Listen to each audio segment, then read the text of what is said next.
2012 में ब्रह्मेश्वर मुखिया हत्याकांड इस बार फिर से सुर्खियों में आ गया है। बता दें कि जिस तरीके से ब्रह्मेश्वर मुखिया हत्या हुई थी, उसके बाद आरा से लेकर पूरा पटना थर्रा उठा था। वहीं फिर से इस मामले में जो है लोजपा रामविलास के जो नेता हैं हुलास पांडे, उनको चार्जशीटेड किया गया है।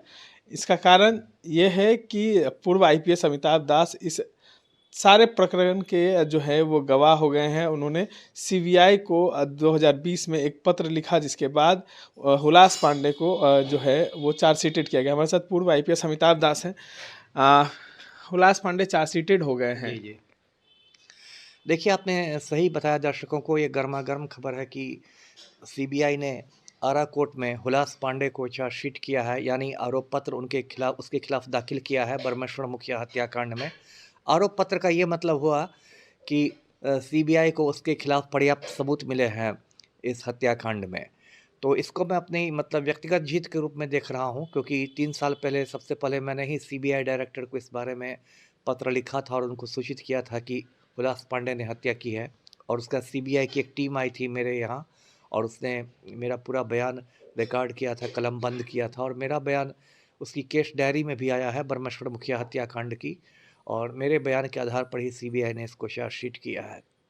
तो ये पूरा किस्सा मैं दर्शकों को बता दूं। ये मामला है 1 जून 2012 का।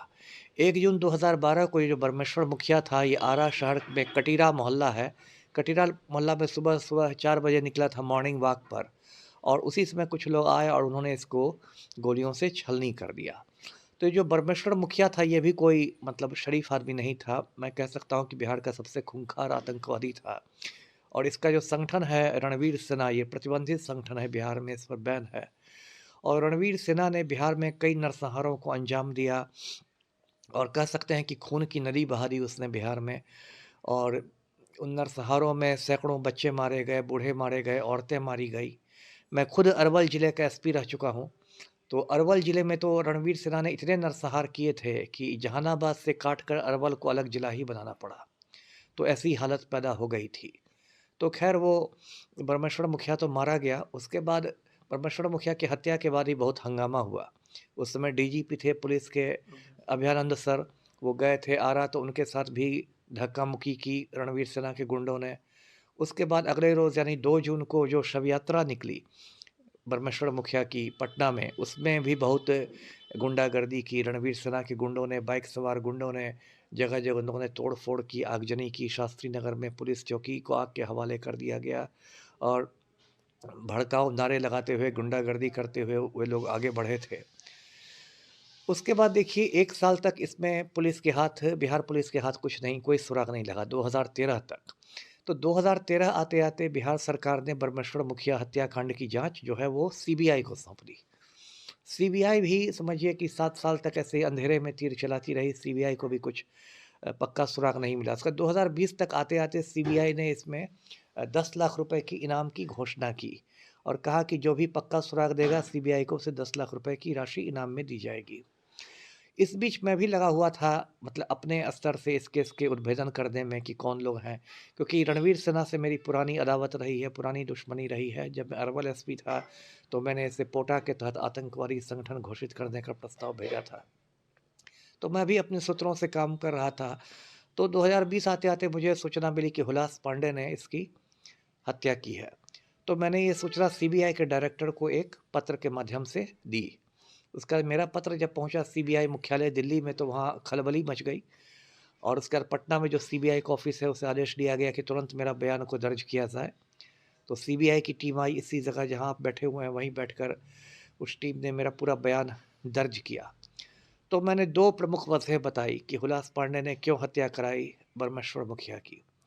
पहली वजह तो ये थी कि रणवीर सेना के पास आधुनिक हथियारों का बहुत बड़ा ज़खीरा था, जिस पर हुलास पांडे और उसके भाई सुनील पांडे की नज़र थी। ये दोनों जो हुलास पांडे और सुनील पांडे हैं, दोनों बड़े अपराधी हैं, और दोनों की नज़र रणवीर सेना के हथियारों पर थी। ये लोग चाहते थे कि ब्रह्मेश्वर मुखिया उन हथियारों को उनको सौंप दे, और ब्रह्मेश्वर इसके लिए तैयार नहीं था।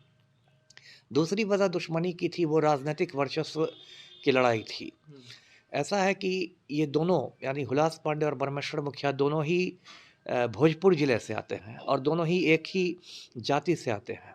दोनों की राजनीतिक महत्वाकांक्षाएँ थीं। जैसे कि सुनील पांडे जो है वो पीरो से विधायक रह चुका था, हुलास पांडे भी उधर से एमएलसी बनता था और परमेश्वर मुखिया अपने बेटे को, जिसका नाम इंदु भूषण सिंह है, उसको राजनीति में उतारने की तैयारी कर रहा था। तो वो स्थिति पैदा हो गई जो कहते हैं कि एक म्यान में दो तलवार वाली स्थिति, और एक ही ज़िले के लोग, एक ही जाति के लोग और दो दबंग लोग, तो दोनों में टकराव पैदा हुआ और ये भी परमेश्वर मुखिया की हत्या की एक वजह बनी। अब देखिए, ये तो अब सीबीआई ने चार्जशीट कर दिया है। अब इसमें मैं कुछ बातें कहना चाहूँगा आपके चैनल के माध्यम से। पहली बात तो ये कि चार्जशीट काफ़ी नहीं है, सीबीआई को चाहिए कि वो हुलास पांडे की गिरफ्तारी भी करे, क्योंकि अगर वो जेल से बाहर रहा तो हो सकता है बहुत सारे गवाहों को धमका दे, खरीद ले, बहुत सारी चीज़ें कर सकता है, सबूतों को नष्ट कर सकता है, तो इससे छोटे-मोटे मामलों में गिरफ्तारी होती है। और देखिए, हुलास पांडे तो का तो आपराधिक चरित्र रहा है। कुछ महीने पहले उसके बेटे की भी बहुत रहस्यमय परिस्थितियों में पटना में मौत हो गई थी, 14 साल का बेटा था। और हुलास पांडे, ये भी दर्शकों को दिलचस्प लगेगा कि जब बागेश्वर बाबा, जो एक अलग ढोंगी महाराज है, बागेश्वर बाबा हाँ, तो पटना वहाँ आया पे था, थे। तो नहीं, इसने उसको निजी विमान का इसने ये किया था, प्रबंध किया अच्छा। था। एक निजी विमान में बागेश्वर बाबा के साथ हुलास पांडे की तस्वीर वायरल हुई थी सोशल मीडिया पर। ये भी पता चलता है कि इस बागेश्वर बाबा सब कैसे-कैसे माफिया सब के साथ उठते बैठते हैं और तब पर्ची निकालते हैं। दूसरी बात मैं ये कहूँगा कि चिराग पासवान जो है लोजपा रामविलास के, उसकी पार्टी में, उनकी पार्टी में ये जो है हुलास पांडे संसदीय बोर्ड का अध्यक्ष है। तो चिराग पासवान बड़ी-बड़ी बातें बनाते हैं, बिहार फर्स्ट, बिहारी फर्स्ट, क्या-क्या बातें हैं। तो उनमें ज़रा भी यदि नैतिकता बची हो तो उनको हुलास पांडे को पार्टी से निष्कासित कर देना चाहिए, क्योंकि ऐसे-ऐसे चार्जशीटेड हत्यारे नया बिहार नहीं बनाएँगे। और तीसरी बात वो ये है कि इसमें तो 10 लाख रुपए की इनाम की राशि घोषित की थी सीबीआई ने, और मैंने सूचना दी, मेरे ही बयान के आधार पर चार्जशीट किया गया, लेकिन अब तक मुझे इनाम की राशि मिली नहीं है। तो वो मैं सोचता हूँ कि वो मेरा अधिकार है, और यदि मुझे वो मिल जाता है तो मैं कुछ गरीबों की मदद करूँगा। मैं वैसे भी लोगों की मदद करता रहता हूँ। तो मैं आजकल मैं सीबीआई के डायरेक्टर को एक लीगल नोटिस भेज रहा हूँ, कानूनी नोटिस भेज रहा हूँ कि मुझे वो पुरस्कार राशि दी जाए, नहीं तो मैं कोर्ट की शरण में जाऊँगा। देखिए, जी। कहीं न कहीं अब हुलास पांडे के लिए एक खतरे की घंटी बज गई है। अब जिस तरीके से ब्रह्मविषम मुखिया की हत्या की साजिश रची गई, अब उसका आरोपी के नाम सामने आ गए हैं। इस पे गवाह जो हैं खुद पूर्व आईपीएस अमिताभ दास हैं और साफ-साफ उन्होंने सीबीआई को तमाम बातें को बता दिया है। इस तरह के तमाम अपडेट्स के लिए बने रहें एनडी 24 न्यूज़ के साथ। धन्यवाद।